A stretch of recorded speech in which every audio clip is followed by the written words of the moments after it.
I read there was even something where like somebody got arrested. They were trying to like, do some extortion or something like that. Yeah, it was actually a good friend of mine a long time ago. He actually went to my wedding.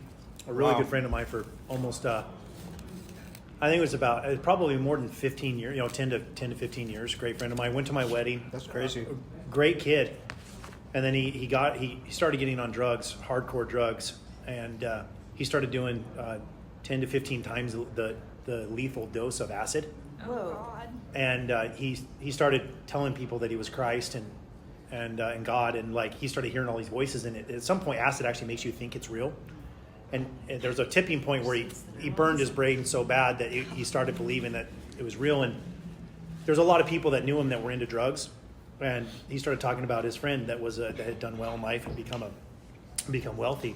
And him and his friends got together and essentially egged him on to essentially, extort me. And they created a bunch of fake profiles of things, and they would use these screenshots of fake profiles to go out there and Wow. as if they were real people having conversations. They weren't. And the feds finally got involved because it got so bad. It got to where there was actual threats of our life and different things.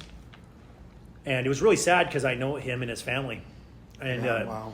and he ended up getting arrested for extortion, and he was demanding $500,000 not to release all these fake conversations that were not real. Mm-hmm. And it was really tough. And the problem is he made all these, and because of the drugs, he never correlated that he made them. He thought they were real, and he was truly there. So what happened was he came to pick up the money, and I gave him about 20 outs. I was like, are you sure this is what you want to do? Are you sure this is the only thing that will ever make you stop the harassment and the violent threats towards my family and my wife?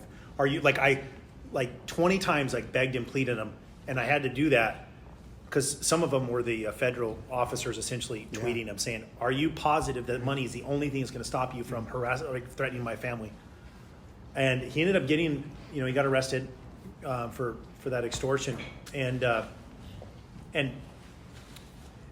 when he was in there with the psychologist said that he actually believed, there was zero in his mind that the stuff he did was wrong or fake. He thought it was all real. He said he was told by God to sacrifice someone, and I was going to be a sacrifice.